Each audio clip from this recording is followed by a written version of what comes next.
everybody, and thank you so much for joining us today for Empowered for Balance. And today's episode, we're going to talk about imposter syndrome. That's the buzzword these days, and a lot of people are talking about it. So I have an expert in that to come in and talk to us about how that affects our stress levels, our self-esteem, and our success in life. So today I have Dr. Emee Vida Estacio. Right? I hope I joining us to talk to us. And she's a woman of many hats. So I like to have, guests who also are busy, just like the way we are all busy. So I know that everything that she's going to share is going to be very relatable to us as busy women on a mission to shift from burnout to balance. So hello, Emee, how are you? I'm great. Thanks for having me, Emma. It's so great to be here. Awesome, awesome. Tell us a little bit about you and all the many hats that you wear. Well, first and foremost, I am a mom to a 5-year-old kid. We recently moved to Athens. We actually I met my husband in the UK, had my baby there, and now we moved back to Athens just to have the Mediterranean life. To have a little bit more of, we're talking about self care a little bit earlier. To have that balanced family life, because that's what we are craving for now that we've moved to Greece. So I'm a mom, I'm a wife, but I'm also a chartered psychologist. I am an author, and I'm also a self-publishing coach. So I help coaches to transform their ideas and their passions into a number one best-selling book on Amazon. So yeah, a lot of things going on, and I absolutely enjoy. Shall we say? I wouldn't want to call it juggling, but doing all of these different roles and responsibilities in my life. Awesome, thanks. Yeah, so Emmy is very good at what she does. She's actually the brain behind my book, Self-Care Made Easy. And she did everything. She did all the background stuff. So I know that she's good at everything that she does as a writing coach and as a publishing coach. All right. So Emmy, as a chartered psychologist, and you do have a doctorate in psychology, can you tell us what is imposter syndrome? Oh, sure. Well, imposter syndrome is this persistent feeling of self doubt, incompetence, and inadequacy, despite evidence that shows otherwise. So it's not just a one off feeling of you doubting yourself, it's quite persistent. That even if you are doing things well, even if people are giving you amazing feedback, you're winning all of these amazing things, and you just can't seem to embrace the fact that you are good at what you do, and you just keep doubting yourself, and you are worried that sooner or later people are going to find out that you're just playing around, that you're being a fraud, and you're not really an expert that people make that you are. So it's that, yeah, feeling that you are a fraud even if you're actually not. Yeah, yeah. Wow. So, we've created the background that it is when we feel that we are not good enough, even when in reality we are good enough. And how does this imposter syndrome affect our self-confidence and our self-esteem as women? Yeah, well, it actually goes in a cycle.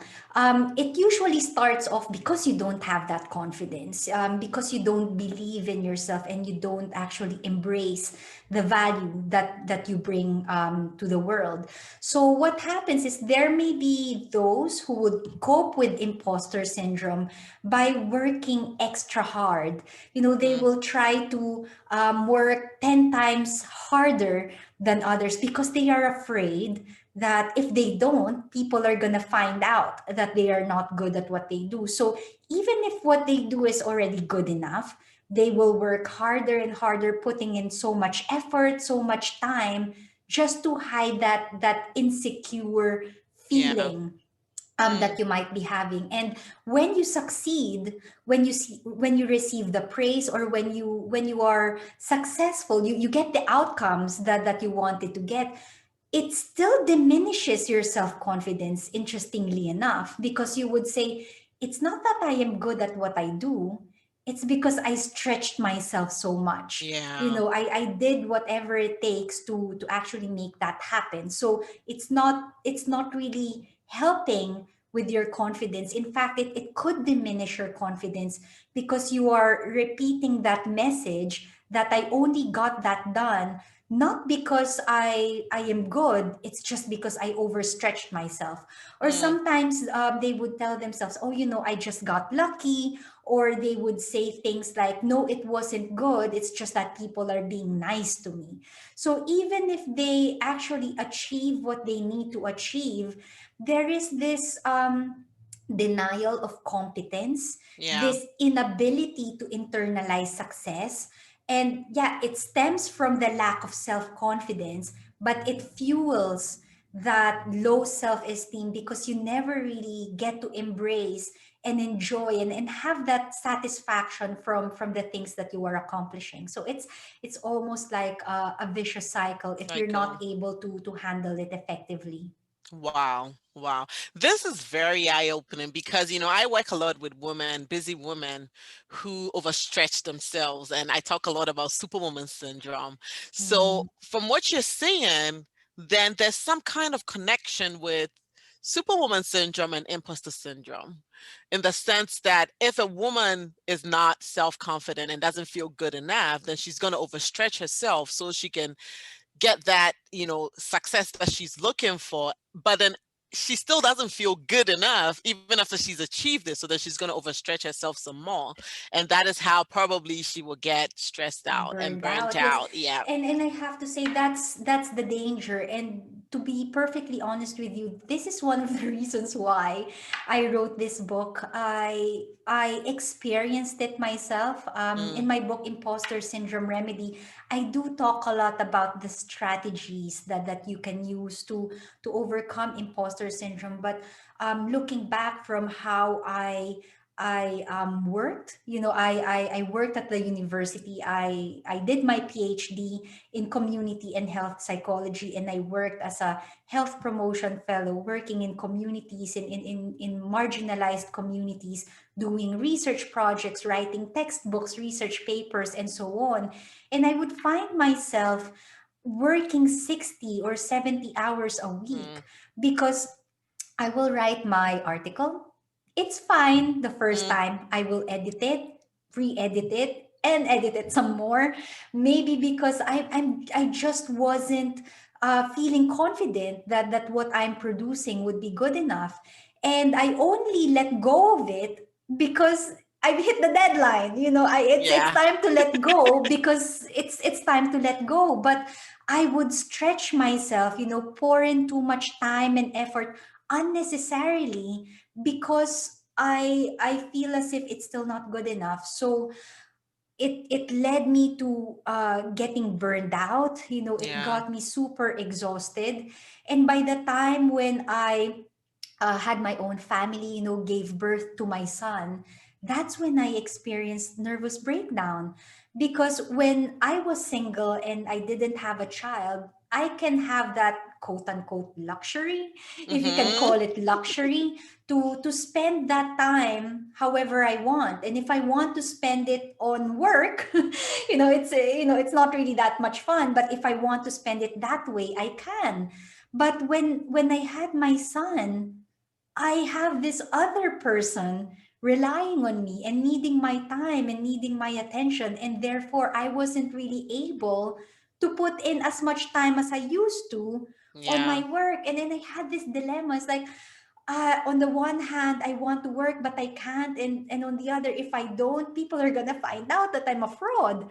So, yeah, I had a nervous breakdown. I was just absolutely exhausted trying to juggle motherhood and trying to keep up appearances, because I was feeling that I wasn't good at what I do when in fact I actually was. Yeah. I actually was. I was just experiencing imposter syndrome, and I had to get to that point where I had my nervous breakdown. I had to seek professional help, thinking, I'm a psychologist, but I also needed a Yes. professional psychological help. Yep. Because without it, I was really close to ending my own life. I was suicidal at some point. So it can Wow. get really dangerous if you are not careful. And for me, I am grateful that I recovered, that I did experience that hardship. But as a result, I have that experience, I have that drive and motivation to help others who might still be in that position and just needing that little bit of nudge that, look, this is not healthy, this Mm. is not sustainable. If you are good at what you do, embrace it. You don't really need to overstretch yourself, and just be aware of the thoughts that you are telling yourself and acknowledge the value that you bring in this world and celebrate it. Wow. Wow. I mean, this is very eye-opening, and your journey is very inspirational. And I'm sure it's going to be very inspirational to a lot of my listeners and my the people who watch this show and listen to this podcast. But Emmy, so for the woman out there, okay, who is trying to juggle everything and is trying to be everything for everybody and overstretching herself just because she feels like that's the way she can prove herself, and because there's this, perfect, there's this picture of the perfect woman she's trying to attain, how can she overcome this imposter syndrome and get out of that mindset into a more healthy mindset? Right. Well, the first thing that they need to do is to first acknowledge that it exists, Yeah. that they are experiencing imposter syndrome. Because if they don't realize, and if they are not aware of the thoughts that are going into their heads, then how are you going to shift it? So Yeah. the very first step is acknowledging it and being aware, not really feeling guilty or ashamed, because we are human, and when we experience self-doubt, we do experience this from time to time. So being kind to yourself and acknowledging that this is a human experience, that's really the first step. But Mm. the next thing that you need to do is to understand the messages that you Yeah. tell yourself. One of the characteristics of imposter syndrome is maladaptive perfectionism. That means that, yes, we do have perfectionist tendencies. And yes, there is a difference between adaptive perfectionism and maladaptive perfectionism. The adaptive perfectionists are those who strive for perfection. They review their performance, but they wouldn't kill themselves if Mm. they don't perfect it the first time. They will acknowledge that it's not perfect, and they will find ways to Yep. become better in the future and not beat themselves up for not being perfect the first time around. The maladaptive perfectionist, the people who experience imposter syndrome, tend to have maladaptive perfectionist tendencies, whereby they will do something, they realize that there are, areas for improvement, and they would say, I'm a fraud. It's not Mm. perfect. I'm a fraud. Mm. You need to be able to acknowledge these messages, that just because you are doing something and just because it is not perfect, it doesn't mean that you are a fraud. It Yeah. means that there are areas for improvement. Yep. So again, it's something that I talk about in my book. When it comes to imposter syndrome, people who experience imposter syndrome also tend to have a fixed mindset, Mm. that when they do something, they think this is it. There's really no room for growth. So they would say something like, for people who cannot who don't feel as if they're good enough to write. I see this a lot of times with some of my aspiring authors in my self-publishing made simple community. They would say, I'm not a writer, I don't write well, so I don't think I can write a book. As if writing a book is a fixed Yeah. characteristic. It's a skill, it's something that you can develop. So people with imposter syndrome tend to have this fixed mindset, when you Mm. can actually develop a more growth mindset. Yeah. If there are certain skills that you are lacking, if there are certain aspects in your life that's not really up to scratch yet, it doesn't mean that you are a fraud. It just means that there's room for improvement, there's room for Mhm. growth, and that's not Mhm. such a bad thing. Yeah. So that's one of the things that I teach in my book as well. So first of all, you need to acknowledge that it exists, and it's okay to feel this way. Don't beat yourself up if you are feeling as if you have imposter syndrome, but you need to be aware. You Mm. need to acknowledge the messages that you tell yourself. Mhm. And the strategy that I teach in my book is called the TLC strategy. And it's not necessarily tender loving care. The TLC strategy in my book is called TLC because it encourages you to explore the inner critic messages in your head and ask three questions. Is it true? Is it logical? Is it constructive? Mm. So, if I can give an example, for me, when I when I became a mom and I was telling myself, beating myself up for not spending enough time with my son because I'm doing all these other things, and I tell myself I'm a bad mom. I ask myself, is it true? Is it true Mhm. that I am a bad mom? And, I need to actually find evidence Yeah. to prove that, because sometimes just with the first question, is it true? You will find that most of these messages that we tell ourselves, they are lies. Yeah. So ask the first question, is it true? And if you think that it is true and you cannot shift your mind from that first question, ask the next question, is it logical? Just because you are in this state right now, does it mean that you have to stay in that state Mm. forever? Mm. So I see this a lot in business owners, or for those, for example, who are starting an online business now that we are in this pandemic. They are pivoting and finding ways to do their business, and they're feeling as if they are imposters because they're trying something new. And they would ask themselves, is it true Mm. that that I am an imposter because I'm doing this new thing? Well, the answer to that is no. No. But if they are thinking, yes, I'm an imposter because I'm telling people that I'm doing this and I haven't done this before, ask the next question, is it logical?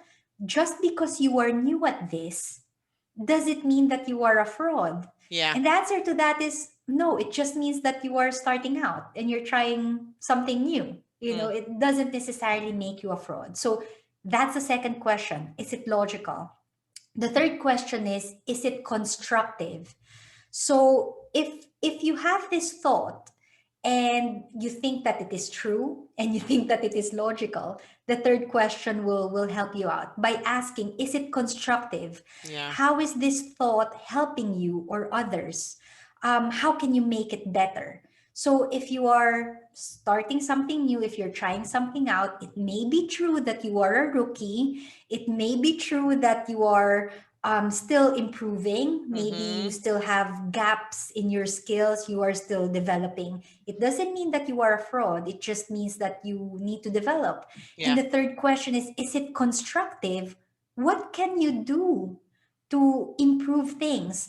Who Yeah. can you reach out to for Mm. support? Who Mhm. can guide you and help you? So if you are here's something that I use this an example all the time, because I know that on social media we tend to compare each other based on what other people are doing. And you would say something like, I am a fraud because that other person is doing so much better than me. So you might say, is it true?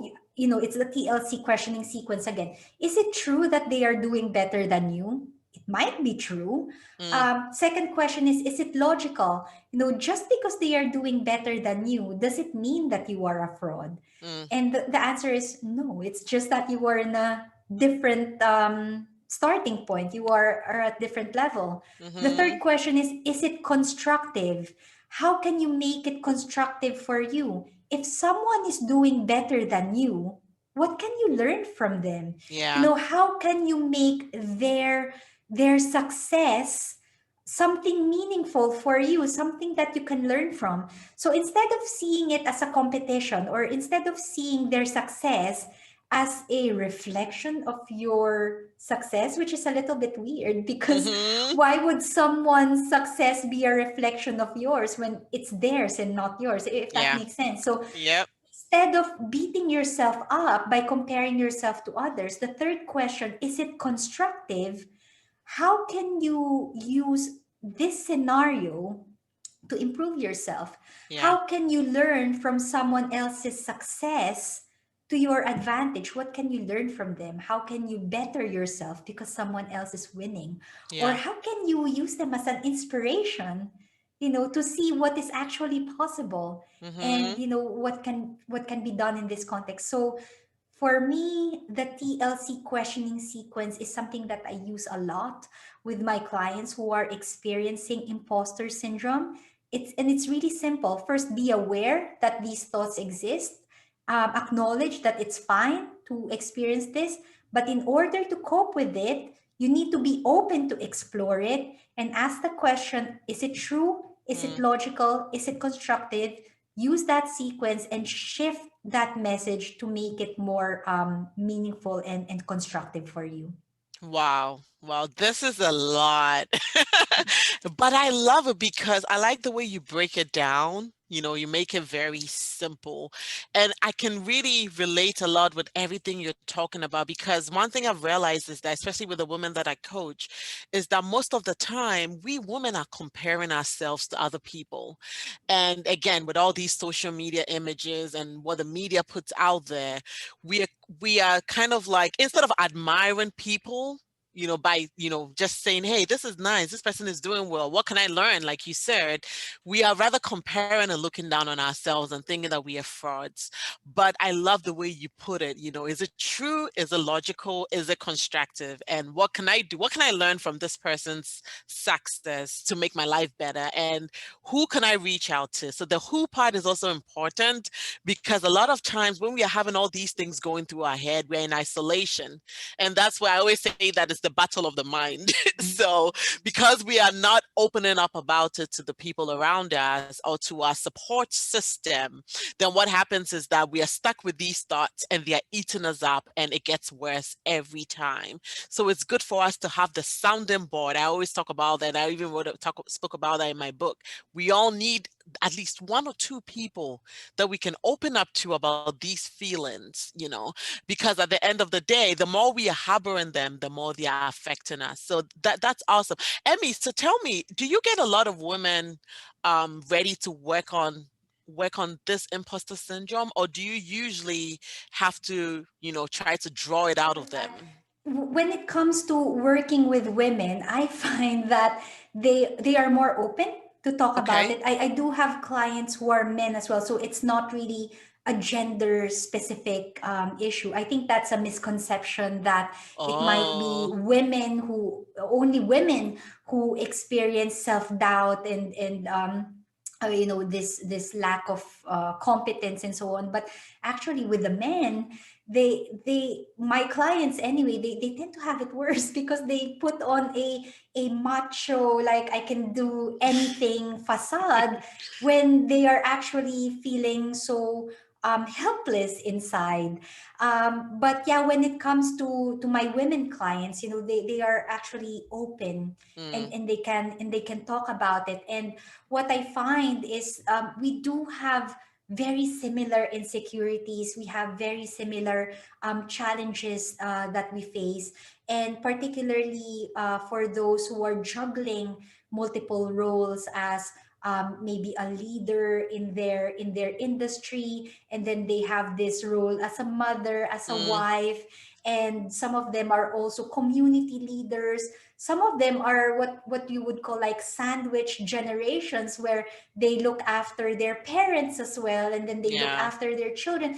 There's just so many responsibilities that they juggle, and they put on this facade that they are managing, when deep down they are feeling as if they are a fraud. Not necessarily just a fraud at work. Maybe the work bit is the one thing that they are able to manage, but everything else, they are putting on a brave face that they are coping, when they are actually struggling Yeah. to manage everything. And you are right, it's really important to have that support structure. And for others, having a coach like yourself, Mm, as a woman, women's empowerment coach, to have that sounding board, to have that mm, that open, constructive, honest conversation. Because we might have friends who would just say, ah, it's okay, just brush it off, or they would say, oh, come on,